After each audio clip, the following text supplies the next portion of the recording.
Visayas at Mindanao. May banta raw sa kanyang buhay kaya nagtatago ang founder ng Kingdom of Jesus Christ na si Pastor Apollo Kibuloy.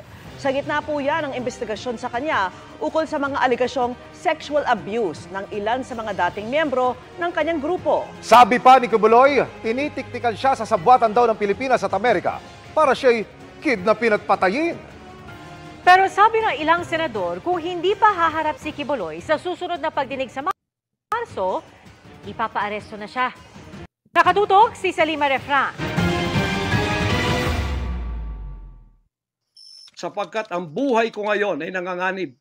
Kahit mukha ko, hindi ko pwedeng ipakita sa inyo. Boses lang at walang video ang inilabas na pahayag ni Kingdom of Jesus Christ founder Pastor Apollo Kibuloy kasunod ng mga alegasyon laban sa kanya ng mga dating miyembro sa pagdinig ng Senado. Gawa-gawa at paghahabol lang daw sa kanya ang mga alegasyon ng rape at sexual abuse. Single ako, kaya pinag-aagawan ako. Yun, sana all. May pogi problem si ano. Hindi, joke lang po, joke. Single, ngayon ko lang nalaman. Single pala si Pastor Kibuloy, ha? Oh. Ngayon ko lang din nalaman, matanda na pala si Kibuloy. Abay, sabi ko,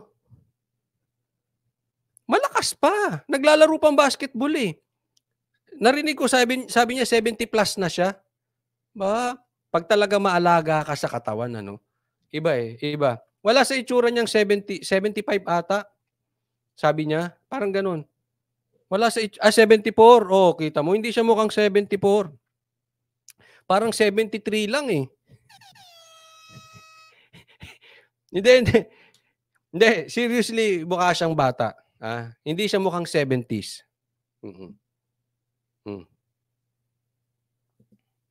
Pagkat Shooter nga daw si Kibs, sabi ni Garsky. tapos na ako'y maghihindi, mapapahiya, ibabaligtad nila sa akin. Pinagagawan nila ako. Dahil nananawagan sa mga magulang, mayaman na tayo pag nangyari ito. Napahiya. Ito ha. Hiwalay sa topic. Gusto ko lang i-share sa inyo. Kasi sinasabi niya, pinapalapit sa kanya ng mga magulang, yung babae, dahil mayaman siya, ganon. Tapos, pag tinanggihan niya, ipapahiya siya. Ito, hindi ko man nila lahat, ha? Nabasa ko kasi sabi ni Wing Ligera, Coach, basta di addict bata tingnan, correct. Tatanda ka talaga. Pag nag-addictus ka, mas matanda kang tingnan sa edad mo. Okay, hindi ko po nila lahat, ha? Pero alam ko may mga kalalakihan dito na experience nyo yan.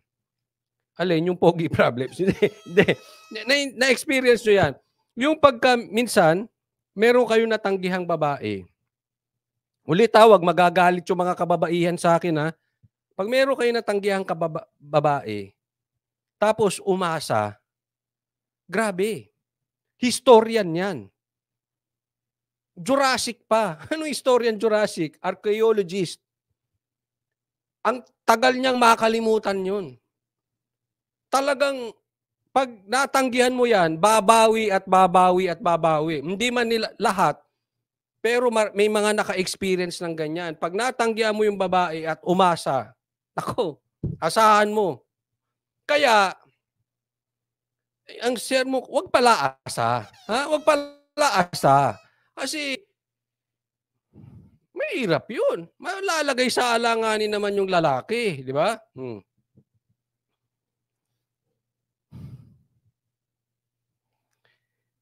Ulit ha, hindi ko nilalahat ha. Pero ano yan, alam ko tested ng ibang mga kalalakihan dito yan. Hahalongkatin, hindi makamove on yung babae, kung ano-ano, babaliktarin ka, siya mukhang victim, di ba? Hindi ko alam kung hindi para sa akin humusga kung may kasalanan si Kibuloy o wala. Korte ang humusga dyan. Ang pinu-point out ko lang, nangyayari naman talaga yung sinabi ni Kibuloy. Ha? Fernando Parado, eksakto, si Joseph nakulong dahil sa tumanggi kay Potiphar. Di ba? Sabi ko nga, tumanggi na si Joseph, nakulong pa. Ha? Hindi, ito ha, hindi ko sa pag-aano. Na-experience ko din yan eh. Napakahirap. Move on din kasi pag may time, ha? Ngayon, binayaran at ngayon binabaligtad ang lahat ng istorya. May banta raw sa kanyang buhay kaya nagtatago na raw si Kibuloy. May patong na raw kasi sa kanyang ulo bunsod ng arrest warrant sa Amerika para sa 43 kaso ng sex trafficking, fraud, coercion, conspiracy at bulk cash smuggling. Kaya kahit raw nasa Pilipinas, sinesurveillance na raw siya umano ng FBI at CIA ng Amerika. At ang reliable sources dumating sa akin, ang ulo ko po ngayon may patong na $2 million or 100 million pesos. Baka yan ay madagdagan pa kung may maunang makapatay sa akin. Saan man po ako naroroon, nandoon sila nakasurveillance sa akin at naghihintay na lang ng tamang pagkakataon upang ako ay kidnapin o kaya patayin. Hindi po ako magpaparesto sapagkat ako po ay siguradong papatayin. Kasi rendition na ang kanila, hindi na po extradition. Mainit rin ang birada ni Kibuloy sa Administrasyong Marcos at kay House Speaker Martin Romualdez. Anya, may sabwatan na raw ang gobyerno ng Pilipinas at Amerika laban sa kanya. President Bongbong Marcos, Lisa Marcos, makinig kayo. Totoo ba na gumawa kayo ng aksyon kasama ng FBI na ako ay nyo nang ipaligwak at binigay sa kanilang kamay? Kung ganyan ang ginawa ninyo, I will not honor you. I will not respect you because you did not honor me and you did not respect me. You are no longer worthy to be our trusted leader. Mabuti pa, hanggang maaga pa, Bongbong Marcos, Lisa Marcos, Martin Romualdez, bumaba na kayo sa posisyon. Yun! Alam nyo, hindi ko na masyadong didiinan to kasi na-live ko na po ito at yung komentaryo ko ay panuorin nyo po doon sa live ko kanina, no? So, dadaanan na lang po natin ito. Pero nakikita natin dito, sagad na po si Pastor Kibuloy. Siguro ito matagal na nag-aantay na, teka muna, kokorikin ba ng gobyernong ito yung panggigipit sa kanya? Siguro hindi uma-action, pumutok na siya. Same thing eh. Parang kay Tatay Digong. Hindi kinokorek ng administrasyon yung patungkol sa PI. Ayun, nakapagsalita siya sa Davao. Sa stage pa. Wala eh. Kita nyo, pumutok na eh. Mag-resign na kayo! Giit pa ni Kibuloy, ang lahat daw ng ito ay dahil sa koneksyon niya kay dating Pangulong Rodrigo. Yan ang ano niyan. Yan lang po lahat yan. Dahil sa pagkaka-interview. Ha? Eh, si Banat Bayga nagkaroon ng death threat. Why? Associated siya kay Tatay Digong. Same thing with Kibuloy. Ang punot dulo niyan is because of the interview. Because of yung portion of Tatay Digong which is gikan sa masa. Yun talaga yan. Talagang hindi na nila pababalikin tong SMNI, especially yung gikan sa masa. At para sa kanila, obviously, gantihan. It's revenge time. Tinamaan sila ni Tatay Digong eh. Pagpalagay mo. Pagpalagay mo to si Kibuloy, kaaway si Duterte. Yung honest lang, kahit kayong mga bashers. Honest ha, huwag kayong panatiko. Kung si Kibuloy kaaway si Duterte, sa tingin mo, inungkat yung kaso niya? I don't think so. Yes, may kaso siya. And it's not for me to judge. Ang issue, kinakalkal. May kaso na yan sa US eh. Pwedeng hindi na yan pansinin. Kaso na lang sa US. Kaya lang nakakalkal yan, huwag tayong magpapaniwala na sila ay para sa bayan dahil pinagtatanggol nila yung mga napi. Tigilan nyo kami. Dahil ito, kaibigan ni Tatay Digong. Yan na po yun.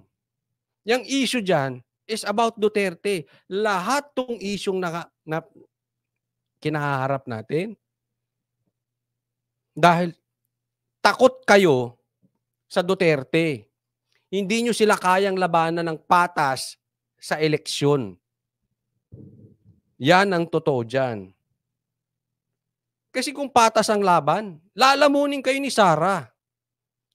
Patas ang laban sa eleksyon, baka hindi kayo umabot 10%, 20% ng boto ni Sara. And you know it. Takot kayo sa Duterte. Lahat na lang ng malapit kay Duterte, bubusalan ninyo, mga animal kayo. At kanyang pamilya. Ako po ay sinasaktan sa lahat ng paraan ng mga false accusation, false allegations na ayaw naman nilang pumunta sa korte. At pagkatapos, ayaw din nilang ipaharap itong mga false accusers na gagawa nila to destroy my reputation para idamay sila Duterte family doon sa kapupuntahan ng mga investigasyong walang kakwenta-kwenta. Sinusubukan pa namin kunin ang panig ni na Pangulong Marcos at ng First Lady.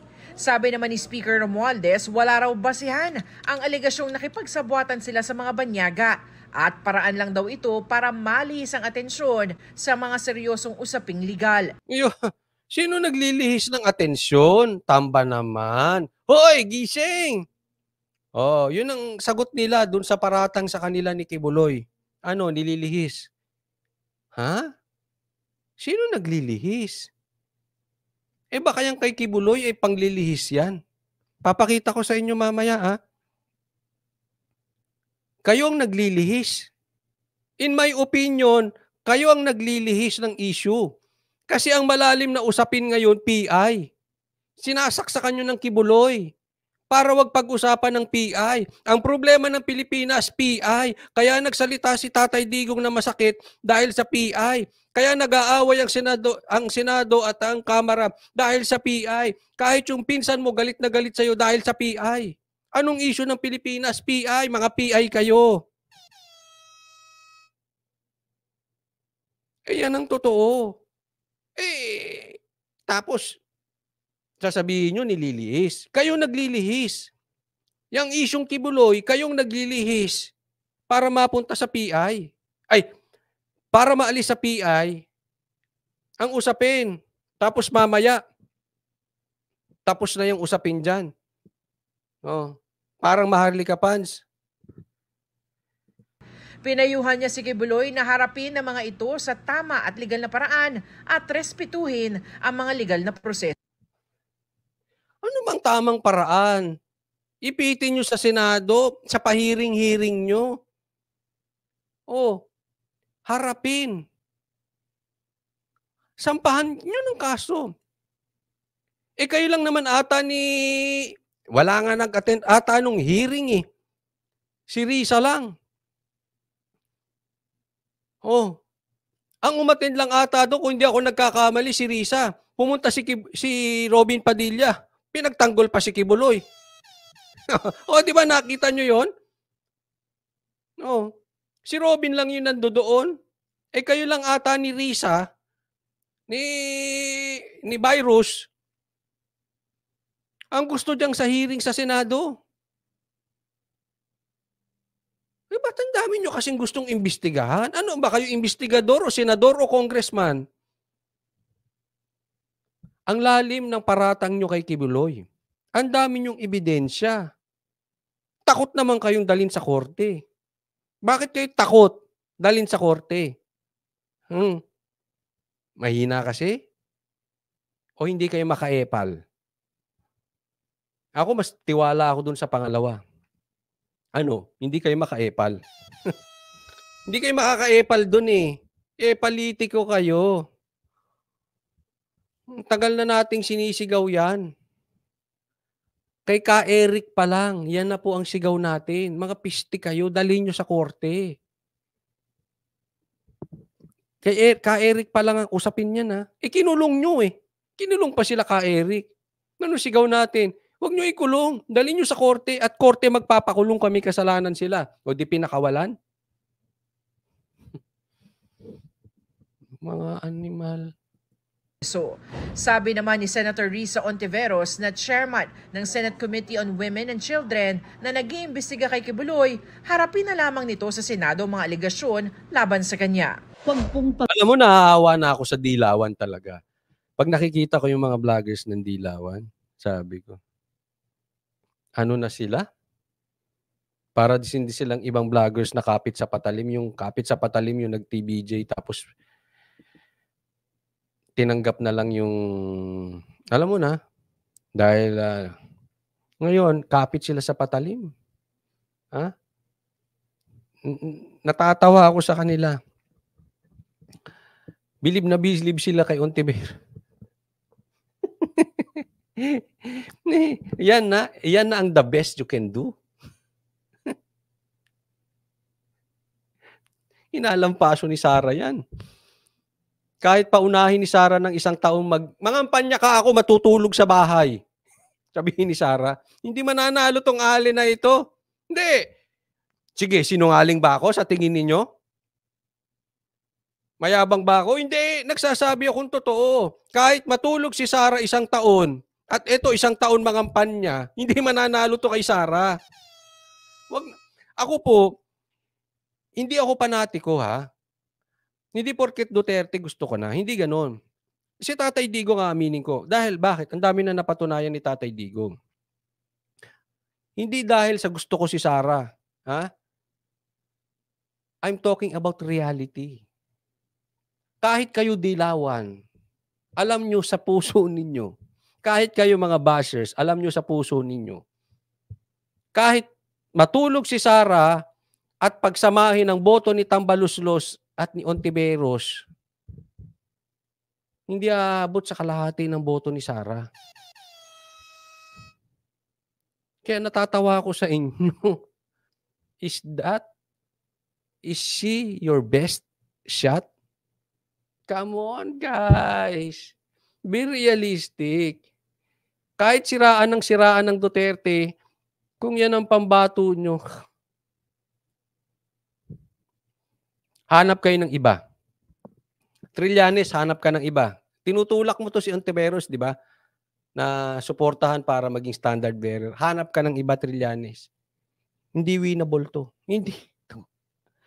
Nagising kayo sa katotohanan. Kaya kayo talo ng talo eh. Kasi hindi nyo minumulat yung mata ninyo sa, ano kayo, nasa happy moments ba kayo? Anong tinitake ninyo? Nag-Coca-Cola ba kayo? Parang wala kayo sa reality. Di ba? Ganun pagka nag-Coca-Cola, yung laging nasa happy moments, wala sila sa iba realidad nila. Kathang isip. Kathang isip yan mga brad. Kalimutan nyo na si Tamba at si Ontiveros. Hindi kayo mananalo. Kahit pagsamahin nyo pa. Boto niyan. Victim. Ang hinihingi lang sa inyo ay humarap sa mga legal na proseso. Subukan mo na rin magsuot ng dilaw. Para ayos na. Kasama ang proseso ng Senate investigation. Our next hearing is on March 5. And if Mr. Kibuloy does not show up, I will cite him in contempt and have him arrested. O paaresto mo na. Ngayon pa lang paaresto mo na. Bakit? Tigas naman ang ulo mo kasi. Ontiveros eh. Sinabi na nga niyang hindi siya magpapakita sa Senado. Sa korte, doon siya sasagot. So wag ka nang umasa. So tigilan mo na kaka-press con. Paulit-ulit lang naman parang yung dati. Tas paaresto mo na. Ang arte nito pare. Sinabi na ilang beses eh. Ang gulo-gulo mo, Ontiveros. Alam naman niya, hindi naman din bobo yan. Konti lang. Alam naman niya hindi papakita sa Senado sinasalsal lang yung balita eh. Para marami siyang ganyan, preskon eh. Maka-epal lang. Epal-epal lang. Ay, nako. Alam mo, yan ang sa tingin ko at sa tingin din ng marami.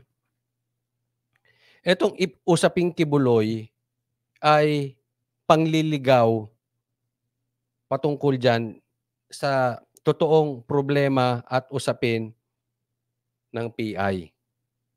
Kaya siguro, ganado sila, bakbakan na lang natin si Kibuloy, tapos diraday natin, gapangin natin, etong PI, kausapin natin sila. I don't know kung anong mga backyard meeting ang ginagawa nila, mga backdoor meeting, kung ano-ano pa, para medyo maplansya nila ang dapat maplansya, para